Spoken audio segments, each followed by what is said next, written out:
Bakit may ikatlong langit? Bakit? Ano ang dahilan sa Biblia at may ikatlong langit? Ba't kailangan may ikatlo? Meron namang una, meron pang ipangalawa. Bakit pa may kailangan pang pangatlong langit? At ano ba yung unang langit? At ano ba yung ikalawang langit?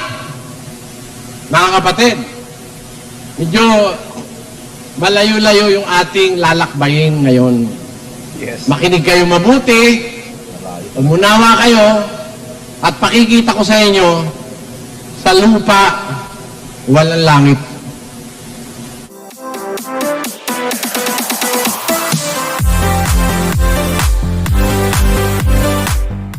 Sa oras na ito mga kaibigan, gusto ko pong mag-share sa inyo ng isang Bible study ng ating kapatid na Eli na kung saan ito po ay tungkol po sa pagtuturo niya kung ilan ba ang langit. Ang nakakatuwa po kasi dito mga kaibigan, yung nag-aangkin po na sila daw ang tatag ng Panginoong Jesucristo, na ito po yung Iglesia Katolika, naniniwala sila yung karugtong ng Panginoong Jesucristo, sila yung itinatag ng Panginoong Jesucristo, ang founder nila ay ang Panginoong Jesucristo. Pero ang pinagtatakahan ko lang, kung sino pa yung umaangkin na sila ang tatag ng Panginoong Jesucristo, sila pa yung nagtuturo ng wala sa Biblia at labag pa sa Biblia. Gaya po itong ididiscuss po ng kapatid na Eli tungkol sa may pagtuturo na isang papa, Buboy. Pakinggan mo ito. Miguelito. Kayong mga defensor ng Iglesia Katolika, makinig po kayo. Meron palang isang naging papa at sikat pa ito. Na naging papa na kung saan ang isa sa kanyang mga turo ay wala daw langit. Wala daw impyerno na kung saan doon ka parurusahan. Ayon sa papang ito, ang paniniwala niya ay kapag mabuti po ang iyong kalagayan dito sa lupa, langit na yon. Yun na yung langit.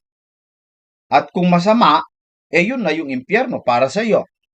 Di ibig sabihin, niloloko na po tayo ng mga pare kung ganon. Kasi napakaraming mga Katoliko natutulog lang dyan po sa tabi-tabi na nahihirapan. Ibig sabihin, miski sila ay Iglesia Katolika, impyerno na. Impyerno na sila. At kung yung pare, como siya humihiga ng ginto, maraming pera, at sikat, mayaman, malakas pa sa gobyerno, langit na yon, nasa langit na siya.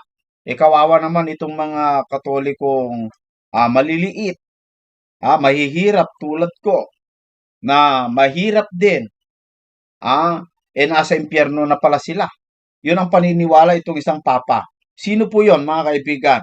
Panoorin natin itong Bible study ng ating kapatid na Eli na kung saan ang pakay po kasi ng isang mangangaral o ang pakay po ng isang mananampalataya kung bakit ka sumasampalataya sa banal na kasulatan dahil naniniwala ka may langit na pupuntahan o mamanahin ng sumasampalataya sa Biblia o sa salita ng Diyos.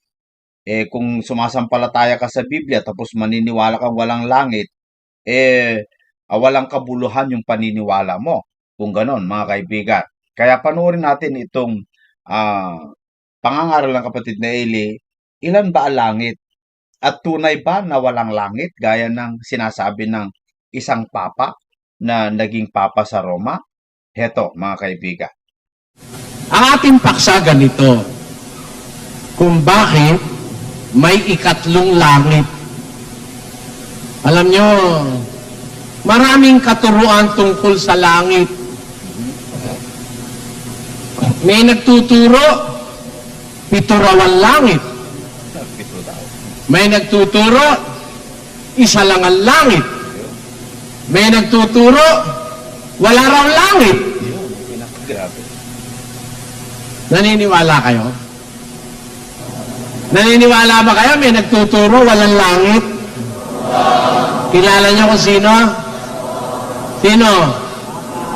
Oo, si Papa John Paul II, sinabi niya sa isang pahayag niya sa Vatican, ang ganito, babasahin natin ang pahayagang today. Issue noong August 6, 1999, Friday, issue ng Today. Vatican City. Vatican City, forget the flames and the devils with pitchforks. A week after telling the Roman Catholic faithful, heaven was not up in the clouds. Pope John Paul II said on Wednesday, hell was not a physical place either. Kita nyo? Nung sabihin ni kanya, isang linggo pa lang ang nakakaraan, sinabi ni Papa, John Paul II. ni Papa John Paul II, sa mga Roman Catholic faithful, na heaven was not up in the clouds. Wala raw langit dun sa itaas ng mga ulap. Wala raw. Ngayon, sinabi naman niya nung Miyerkules daw, na ganun din naman ang impyerno. Hindi rin naman daw lugar yung impyerno. Hell was not a physical place either. It's not a punishment imposed externally by God, but the condition resulting from attitudes and actions which people adopt in this life. Kita nyo? Yung daw impyerno, hindi naman daw lugar yun ng parusahan. Yung daw impyerno, yun daw ay kondisyon ng pamumuhay dahil sa yun ang ginusto mo, kaya impyerno ka na dito pa lang sa mundo. Samantalang yung mga dating papa, naniniwalang may langit at may impyerno. Kaya nga para mapunta ka sa langit, kailangan magdasal ka ng 10 Aba Ginoong Maria, 10 Ama Namin, 10 Glory be. Ganun ba yun?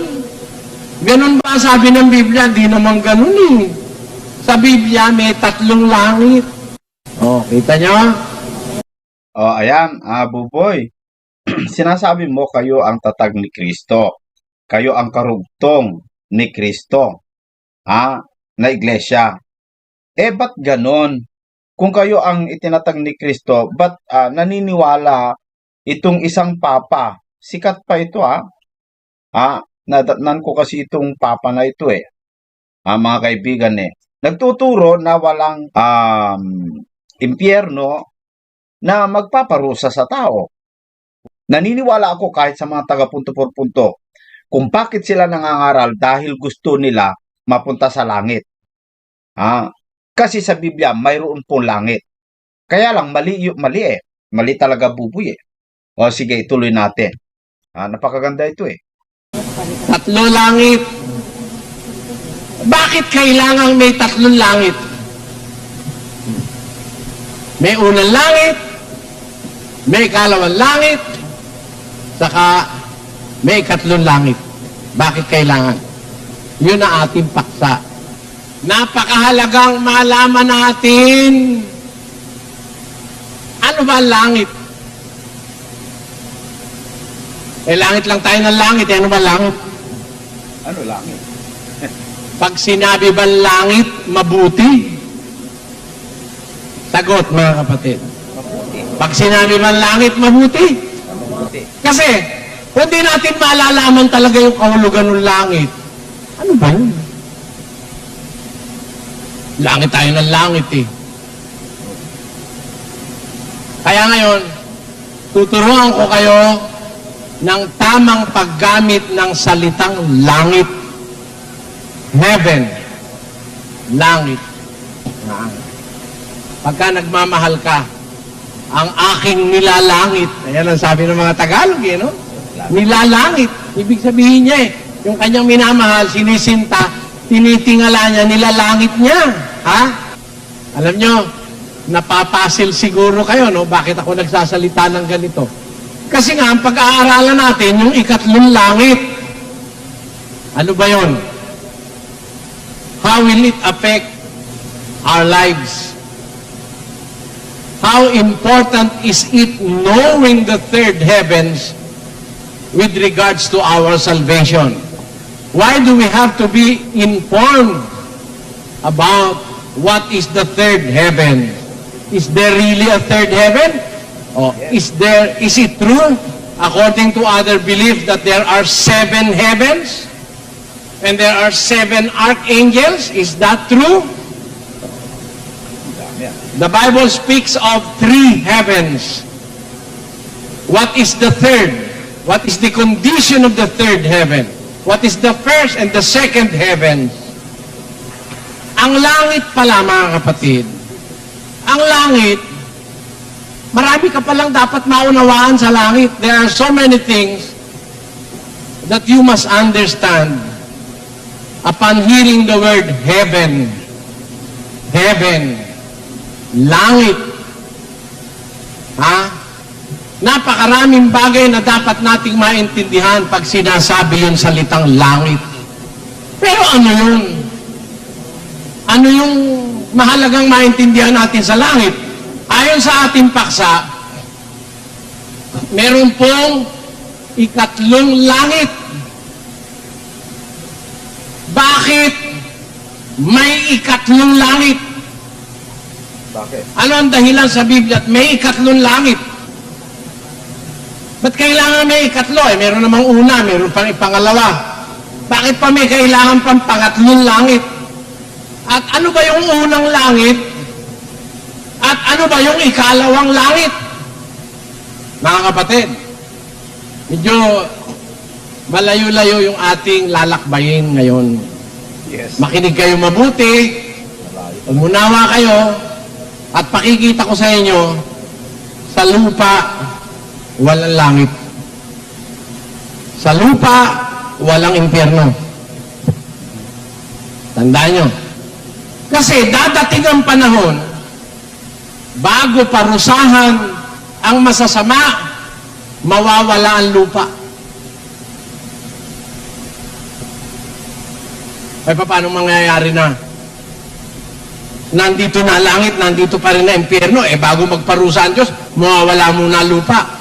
Gusto nyo, basahin natin? Pakinggan nyo sa Apokalipsis, Kapitulo 20, versikulo 11. Basa. At nakita ko ang isang malaking luklukang maputi Nakakita si San Juan ng isang malaking luklukang maputi. Tuloy. at ang nakalukluk doon. Nasa kanyang harapan ang lupa at ang langit ay tumakas at walang nasumpungang kalalagyan nila. Yun. Nakita ko ang isang a great white throne. And him that sat on it, from whose face the earth and the heaven fled away, and there was found no place for them. Nakita ko ang isang luklukang maputi at sa harap ng nakalukluk doon, sa harap niya, ang langit at ang lupa ay tumakas at walang nasumpungang kalalagyan nila. Dinawala yung langit at lupa. Ano sumunod na pangyayari? Tuloy. At nakita ko ang mga patay Baka nawala na yung langit at lupa niya, na. Nakita niya ngayon yung mga patay. Ano sabi? malalaki at maliliit na nakatayo sa harapan ng luklukan at nangabuksan ang mga aklat at nabuksan ang ibang aklat na siyang aklat ng buhay at ang mga patay ay hinatulan ayon sa mga bagay na nasusulat sa mga aklat ayon sa kanilang mga gawa. Nakita nyo? Nawala na yung langit at saka yung lupa. Nung makita niya yung mga patay, nakatayo naman doon sa harapan ng luklukan. standing before the great white throne, the dead, small and great. And the books were open. So meron talaga. Ayon sa Biblia meron. Hindi katulad yung sinabi ng mga Katoliko o yung Papa na wala pong langit. Humanismo yata yung paniniwala o teorya ng mga tao. May teorya ng mga tao na tinatawag na humanismo na hindi sila naniniwala sa physical na langit at physical na impyerno.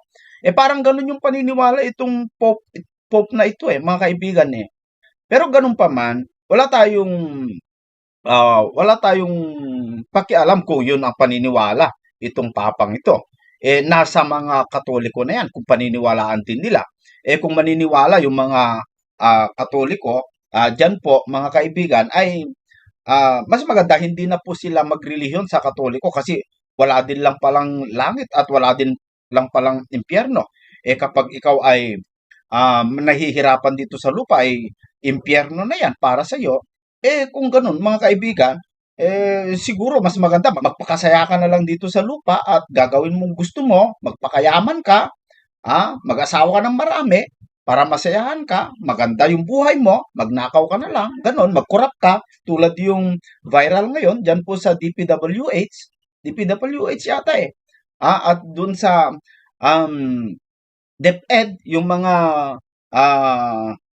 question tungkol sa mga alam nyo, mga kaibigan, sa politika, sa gobyerno natin, 95% naniniwala ako, corrupt lahat ng mga nandyan mga kaibigan nagpapakasaya sila, ibig sabihin sila yung nasa langit na. Yan ang paniniwala ni Pope John Paul II. Mga kaibigan, kasi mayayaman sila marami silang mga sasakyan, maganda buhay nila, ang tinutulugan nila ay aircon, tinutulugan nila ay kutsyon, napakaganda.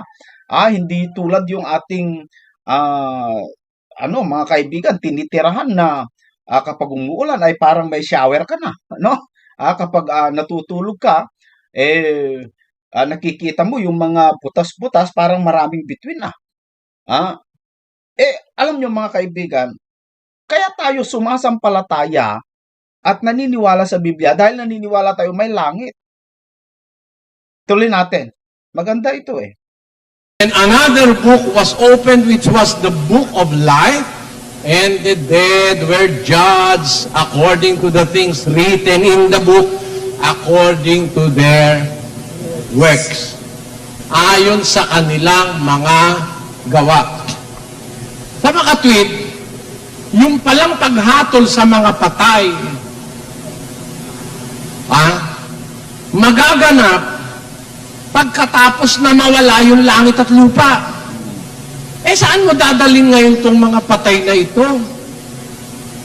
Kung ang langit ay nasa lupa at ang impyerno ay nasa lupa na rin, nawala na yung lupa. Nawala pa rin yung langit. Saan mo dadalhin mga patay? May langit pa! Ilan ang langit? 3. Bakit kailangan 3 ang langit? Ayan. Bakit 3 ang langit? Bakit kailangan may ikatlong langit? Kasi para may pagdadalhan dito sa mga tao na kung saan ililigtas ng Diyos. Kasi mga kaibigan, mga kababayan, itong mundo natin, mawawala po ito. Itong lupa natin, ayon sa Biblia, mawawala po ito. Pero yung ikatlong langit, na kung saan andun yung mamanahin ng mga tao, hindi po mawawala yon. Basahin po natin mga kaibigan, ang Biblia. Magbasa po tayo sa Biblia mga kapatid. Dito sa 2 Corinthians chapter 4, sa verse 18, ganito ang sabi ni Apostol Pablo. Makinig po kayo mga miyembro ng Iglesia Katolika. Samantalang kami ay nagsisitingin, hindi sa mga bagay na nangakikita, sabi ni Pablo. Saan sila nakatingin kung hindi sa mga bagay na nakikita? Kundi sa mga bagay na hindi nangakikita. Paano nila nakikita yung hindi nakikita? Ba't sila nakatingin doon sa hindi nakikita mga kaibigan? Sapagkat ang mga bagay na nangakikita ay may katapusan. Datapwat ang mga bagay na hindi nakikita ay walang hanggan. Sabi ni Apostol Pablo, nakatuon sila. Ang kanilang ipinapriority ay yung mga bagay na hindi nakikita, mga kaibigan. Dahil yung mga bagay na nakikita, may katapusan. Lahat na nakikita, may katapusan. Pero yung hindi nakikita, yun ay walang hanggan. Yung pagtulong mo kasi, ito yung ibig sabihin ni Pablo yung pagtulong mo sa mga tao at hindi ka babayaran, hindi ka papalitan. Yung ginagawa mong mabuti, hindi ka pinaparangalan, mga kaibigan. Walang kapurihan kang natatanggap. Yan ay, alam ng Diyos yan, naka-record yan sa Diyos. Hindi nakikita yan. Hindi nakikita, hindi napapansin niya.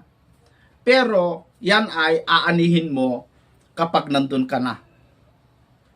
Kasi, yung mga bagay na hindi nakikita, tulad yung ikatlong langit, hindi natin nakikita, walang katapusan yon, walang hangganan yon, mga kapatid at mga kababayan. Itong langit at itong lupa na ating nakikita, may katapusan kasi ito. Kaya kung bakit lilikha ng Diyos ng bagong langit at ng bagong lupa, na yung bagong langit at bagong lupa na ating hinihintay, yun po yung tirahan ng mga matutuwid. Yung hindi kurap. Walang kurap doon.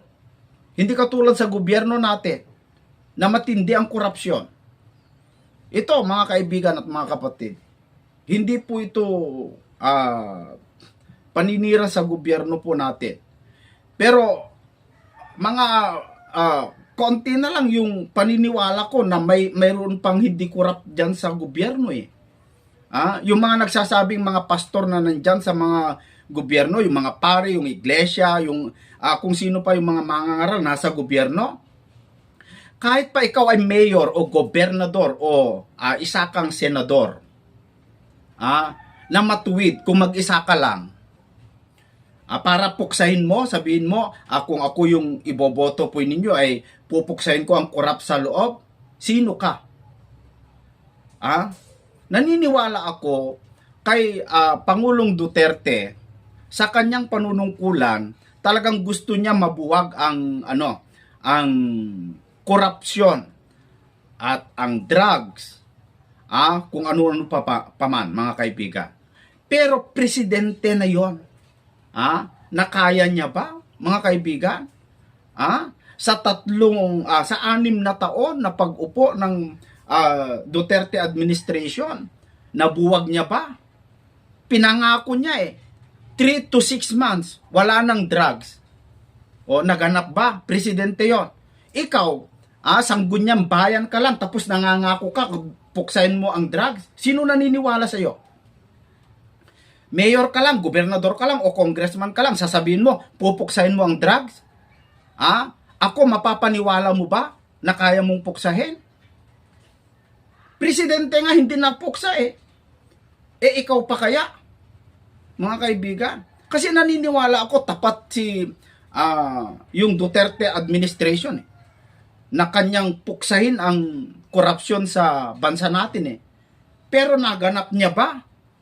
Pero ewan natin kung diskarte lang po niya yun.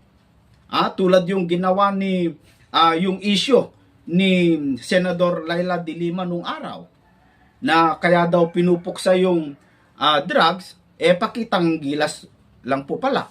Ewan ko kung ganun po lahat ng mga politiko, mga kaibigan, di ko sinasabi. Pero mukhang ganun nga.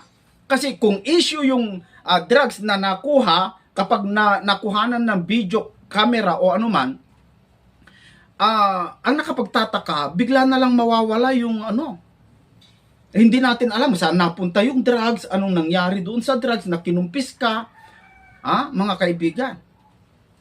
Nagtataka lamang po tayo.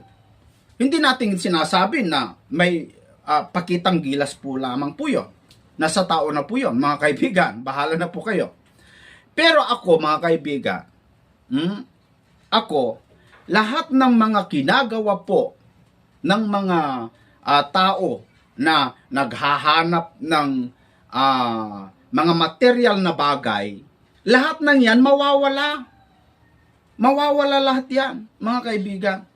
Yung tao habang malakas, naghahanap buhay siya, para yumaman, para mabuhay ng matagal, pero mawawala din yan kasi sabi sa Biblia, samantalang kami ay nagsisitingin, hindi sa mga bagay na nangakikita.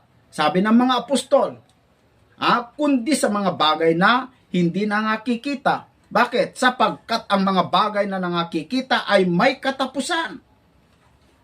Datapwat ang mga bagay na hindi nangakikita ay walang hanggan. Maliwanag po yan, mga kapatid at mga kababayan. Si Kristo, ganito ang kanyang sinasabi dito po sa libro ng Juan. Juan Kapitulo 6, sa versikulo 27. Ganito po ang sabi ng Panginoong Hesukristo. Magsigawa kayo hindi dahil sa pagkain na papanis o yung mga material na bagay, kundi dahil sa pagkain tumatagal sa buhay na walang hanggan, na ibibigay sa iyo ng anak ng tao sapagkat siyang tinatakan ng Ama sa makatuwid bagay ang Diyos. Sabi ni Kristo, huwag kayong magsigawa kayo, sabi niya. Hindi dahil sa pagkain na papanis.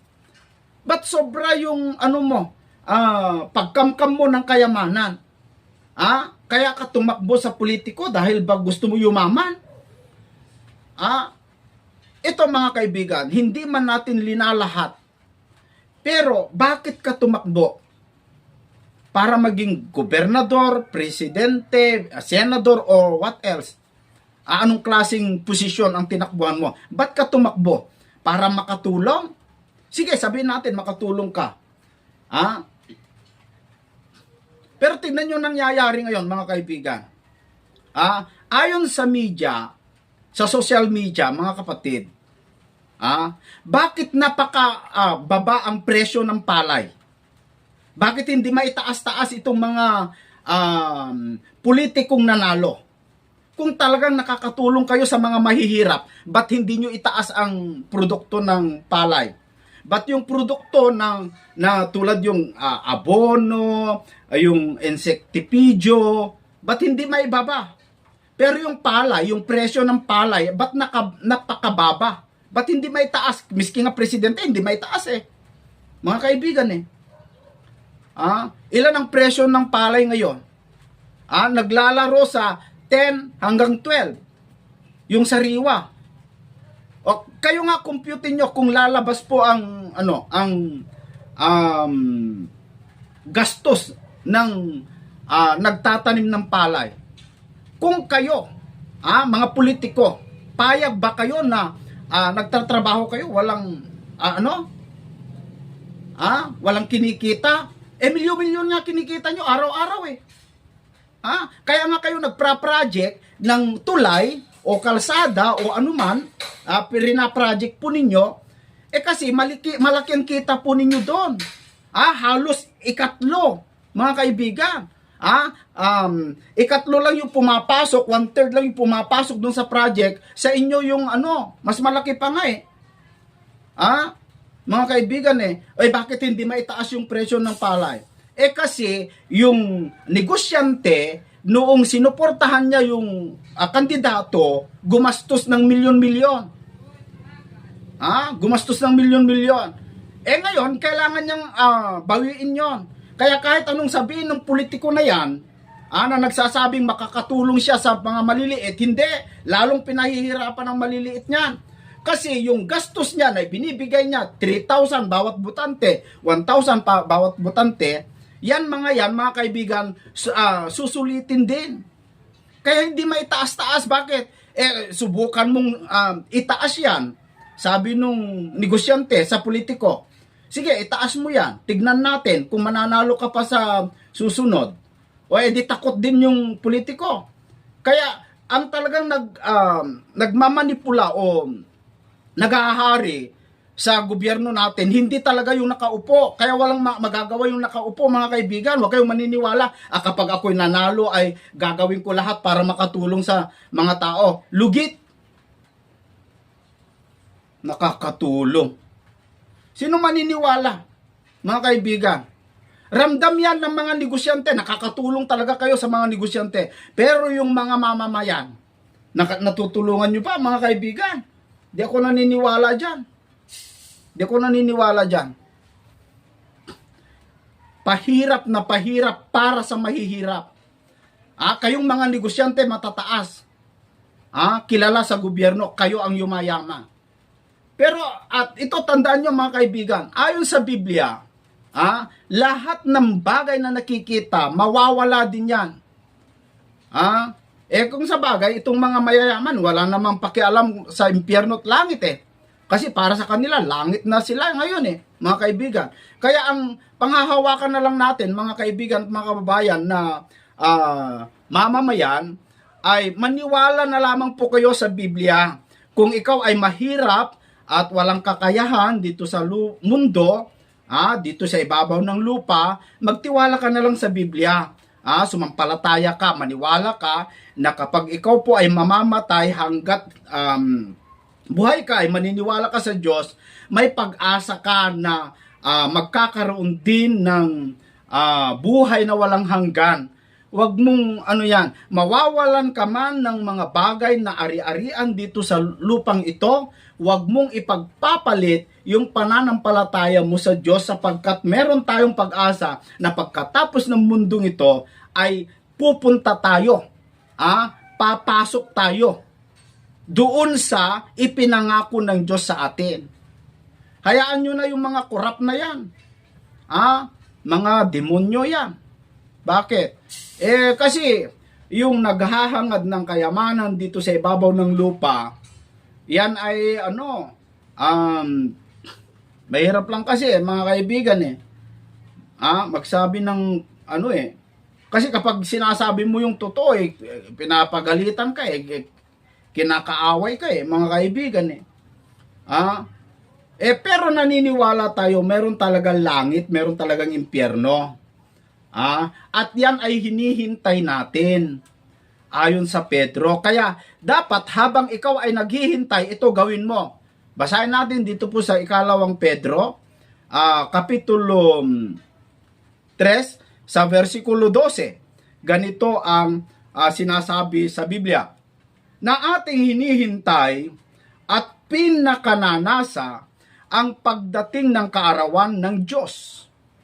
Na dahil dito'y ang sangkalangitan na nagniningas ay mapupugnaw, mawawala, at ang mga bagay sa langit ay matutunaw sa matinding init.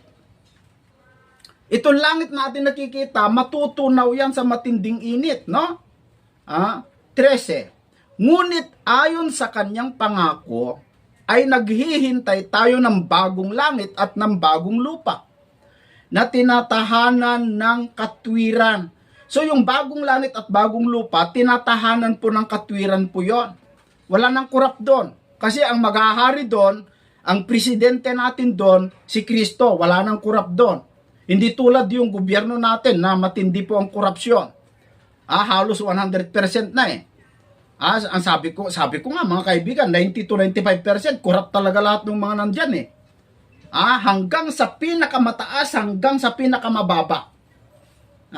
Kaya nga pag eleksyon, sabi ng iba mga kaibigan, kapag may ayuda, sabi ng iba ay kung 1.5 kung 1.5 or ano yung sabi nila 555 o 5,550, ganun ba? Kapag umabot na daw doon sa mahihirap, yung 5,000 na yan, magiging 555 na lang. 555 sardines. Kasi lahat naman na dinaanan yan, kinukurap Kinukurap. Ito, hindi na tayo magpaligoy-ligoy pa. Real talk ito. Sana Pero hindi na makikinig itong mga politiko eh. Kasi pakapalan na ng mukha niyan eh, mga kaibigan eh. Ang ginagawa po ng gobyerno natin, palakihan ang makukuha sa kaban ng bayan. Palakihan. Parang tanungin sa kabila, ilan yung nakupit mo?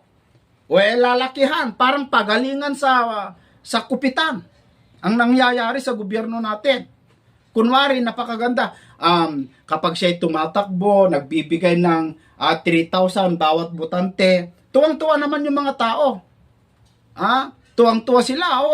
Nabigyan sila ng 3,000 o 1,500. Tuwang-tuwa yung mga tao. Kala nyo, langit na yan sa inyo. Ipagsusulit yan, hihirap. Kaya tingnan ninyo mga kaibigan. Pagkatapos ng eleksyon, o ano nangyari sa palay, sa mga magsasaka. O di bagsak, mga kaibigan. Pero yung presyo ng abono bumababa, mga kapatid. Yung presyo ng binhi bumababa. Hindi bumaba. Pero yung presyo ng palay bumaba, kaya maraming tao, mga kaibigan, sabi nga ng mga nasa social media, yung mga ibang vlogger, mga kababayan mas maganda pa daw maging masama na lang daw. Kaysa yung magtanim ka, wala ka din lang naman mapapala. Mga kaibigan. Marami po ang ng mga magsasaka, mga kaibigan. Marami po, no? Andyan yung bagyo, andyan yung mga insekto, andyan yung walang tubig. Napakarami po, mga kaibigan. Tapos pag ibinenta, hihingin lang yung pagod ng tao. Kawawa naman itong mga magsasaka. Kawawa talaga, mga kaibigan. Pero ganun pa man, talagang ganyan. Demonyo kasi ang nag-ahari na ngayon eh. Kaya tayo naniniwala, ang Antikristo uupo dyan sa gobyerno. Nakaupo na nga yata eh.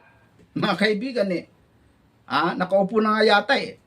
Kasi kung itong Antikristo, ang kanyang isang gagawin, pahirapan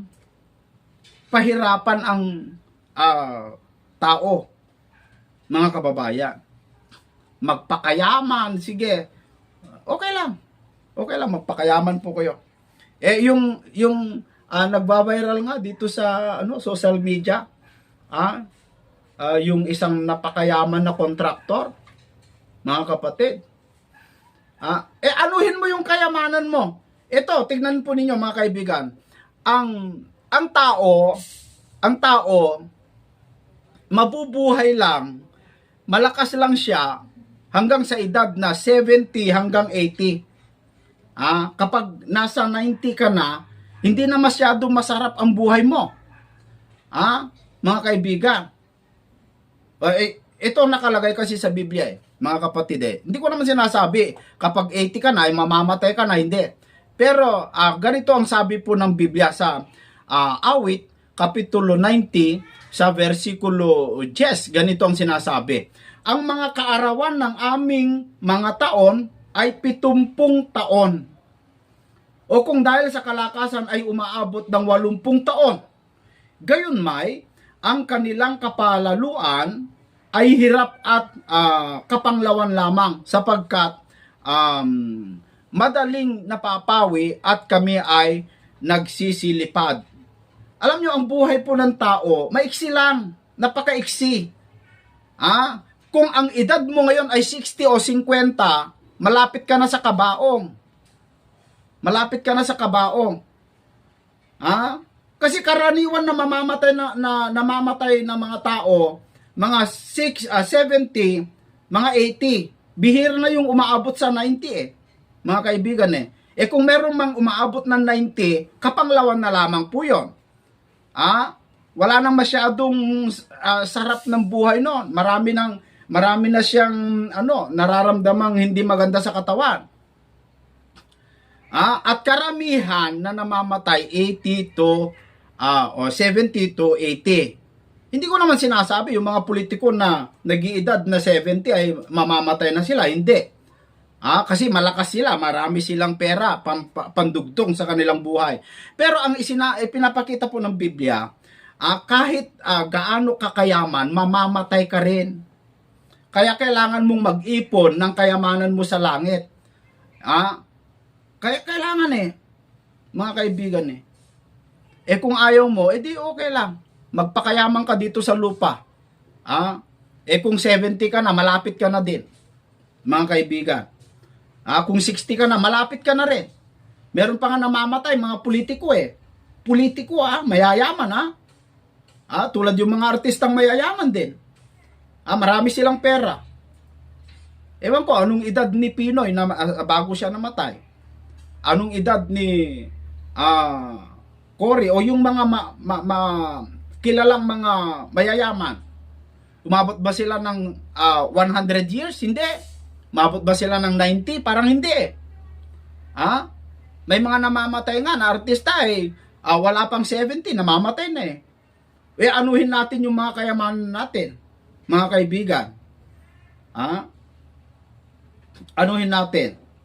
Sabi ni Kristo, dito po sa Lucas chapter 12, verse 16, ganito po ang istorya o kwento ng ating Panginoong Jesucristo.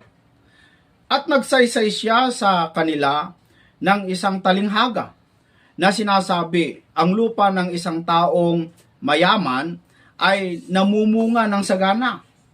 At iniisip niya sa sarili na sinasabi, ano ang gagawin ko sapagkat wala akong mapaglalagyan ng aking mga inaaning bunga?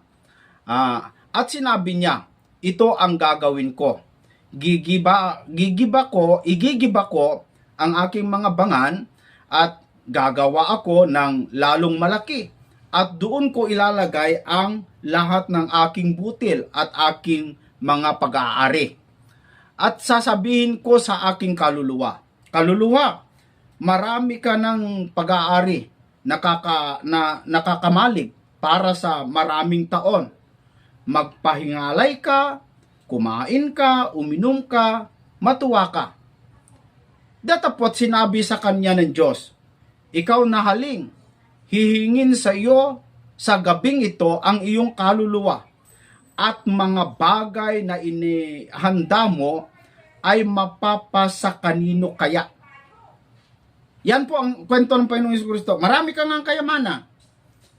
Hindi mo alam, baka mamaya o mamayang gabi o bukas makalawa, mamamatay ka na. Kanino kaya, sabi ng Diyos? Kanino kaya mapupunta ang mga ipon mo? Pag-aawayan yan ng mga anak mo, kung mayroon kang anak. Pag-aawayan yan, na magiging ugat para sila'y magpatayan. Marami kasing ganyan nagpapatayan nagsisiraan magkakapatid dahil may mga mana sila sa kanilang mga magulang. Mga kaibigan, pagkamatay ang kanilang mga magulang, ito na, magkakaaway na, mag-aagawan na itong mga anak niya. Yun yung nagiging mitsa para sila magpatayan para hindi sila maligtas mga kaibigan marami akong kilalang ganyan yung lupa pinag-aawayan, nagpapatayan ng tao dahil sa kayamanan kasi yung inipon nila kayamanan dito sa lupa na mawawala. Ang gusto ng Diyos, mga kaibigan, paano ka mag-ipon ng kayamanan sa langit? Kasi yung pagyaman, mga kapatid, ito ang turo ng Biblia, ito ang turo ng Panginoong Jesucristo. Mga kaibigan, dito po sa Matthew chapter 6, sa verse 19, huwag kayong mga tipon ng mga kayamanan sa lupa. Yun ang utos ng Biblia. Kaya kung alam mo ang Biblia, kung naniniwala ka sa Biblia, ang pinagbabatayan mo sa iyong pananampalataya ay Biblia, ang utos ng Biblia sa iyo, huwag kayong mga tipon ng mga kayamanan sa lupa. Bakit? Na dito'y sumisira ang tanga at ang kalawang, at dito'y nanganghuhukay at nagsisipagnakaw ang mga magnanakaw. Ninanakaw yan. Minsan pa nga, yan pa ang nagiging mitsa ng iyong buhay O paano tayo makapag-ipon ng kayamanan doon sa langit? Ito ang utos para sa mga nananampalataya sa Biblia. 20. Kundi mangagtipon kayo ng mga kayamanan sa langit. Ano po yon? Na dooy hindi sumisira kahit ang tanga, kahit ang kalawang, at dooy hindi nanghuhukay at hindi nagsisipagnakaw ang mga magnanakaw. Ang iipunin mo daw, sabi ni Kristo, yung kayamanan sa langit. Ba't ang iniipon mo puro kayamanan dito sa lupa? Ayaw nga ng Diyos ang mag-ipon ka ng kayamanan sa lupa tapos magpapayaman ka Pero walang problema kung yayaman ka sa mabuting paraan. Pero kung yung kayamanan mo, kinurap mo lang, tumakbo ka bilang isang politiko, para kumupkop, yumaman ng galing sa korupsyon, alam mo, kahit hindi ka nag-iisip na mag-corrupt, for example, tatakbo ka bilang isang politiko, wala sa isip ko yung mag-corrupt. Tama, maganda yung isip mo, maganda yung kaisipan mo. Pero kapag nasa posisyon ka na, huwag mo akong paniwalain, hindi ka masasangkot sa korupsyon. Kasi kapag hindi ka mag-corrupt, baka yan pa magiging mitsa mo para patayin ka.